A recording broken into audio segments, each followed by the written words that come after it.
We continue tonight with part 2 of our story with ex-Permian teacher J.D. Burns. In an exclusive interview, he tells us he plans to appeal his case after originally pleading guilty to improper relationships with students. Tonight, Local 2's Tyler Thompson finds out what state officials are doing to prevent future cases like this.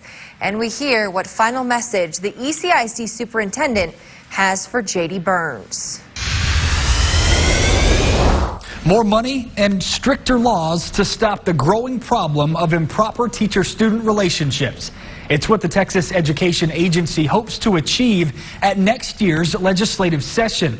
Tonight, ECISD Superintendent Tom Crow explains what's being done here locally, and he leaves a parting message for ex-Permian high school teacher J.D. Burns. Tom Crow came out of retirement to accept the superintendent job at Ector County ISD just a few years ago. Crow now faces the task of retiring a stigma in the school district, following several recent cases of improper teacher-student relationships. Did we go through a period of some bad times? We sure did. But hopefully those are over. I believe they're over. The most recent case resulted in a 60-year prison sentence for former Permian teacher J.D. Burns, one of the stiffest penalties Ector County District Attorney Bobby Bland has ever seen. It sends a message out there that, we don't want this happening anymore. Burns maintains his innocence after agreeing to a plea deal, which he says resembled a bait-and-switch method. Along with improper relationship charges, he was also accused of stalking and sexual assault. I've got a granddaughter, and woe be the person that gets in an improper relationship with my granddaughter. Well, I consider every one of these kids my granddaughter or my grandson. In the last 3 years, the number of improper relationship cases has jumped from 141 to 179, according to the Texas Education Agency. Their caseload across the board has increased over the last several years, while the number of investigators that we have in that unit has not. During next year's legislative session, the TEA plans to ask the state for $400,000 to hire more educator investigators. So if the state wants to hire more investigators, as long as they will go with a presumption of innocence until guilt is proven, then good. That's the way the American legal system is supposed to be. Would more resources, more money, more investigators have helped your case? I believe so, because the truth would have come out, and would have come out a lot sooner. At the local level, Superintendent Crow says ECISD holds improper relationship prevention training 4 times a year. They also have a hotline where any suspicious activity can be reported.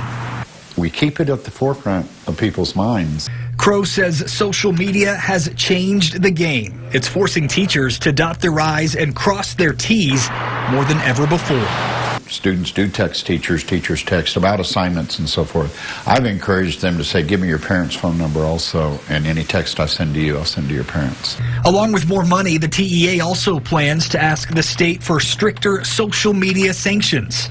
We're going to ask the legislature to adopt a section in the education code that requires districts to adopt a local policy for electronic and social media. Court documents state J.D. Burns' case began with online communication between he and 2 students. It also states Burns hired one of the students as a babysitter and brought them both into his apartment on separate occasions. Students and teachers in a home by themselves, babysitting. What's your opinion on that? I think that they're taking a real chance when they do that. I don't think a teacher should ever have a student in their home alone with them. Crow admits there can be gray areas where levels of innocence and guilt fluctuate, and sometimes it's a tough call whether to launch an investigation. I'm walking that fine line of I've got to make sure the students are safe, but I've got to protect my staff also, because there are those who will make false accusations. Because there are a lot of teachers that are accused of these things that are innocent, and it destroys lives. Look at mine. Do you have a message for J.D. Burns? Well, that's a tough one. I'm sorry. I'm sorry that you got involved with the students. I'm sorry he feels he was unjustly convicted, but if all this is true, everything that the DA and everybody has brought forward, then JD is where he needs to be, is away from children. Ex-Permian teacher J.D. Burns is appealing his plea deal in his case. He was sentenced to 60 years in prison this past summer. ECISD Superintendent Tom Crow says no other teachers in his district have been accused of improper relationship charges since Burns was arrested early last year. In the studio, Tyler Thomason, Local 2 News. For more of what J.D. Burns had to say in this exclusive report, head to our website, yourbasin.com.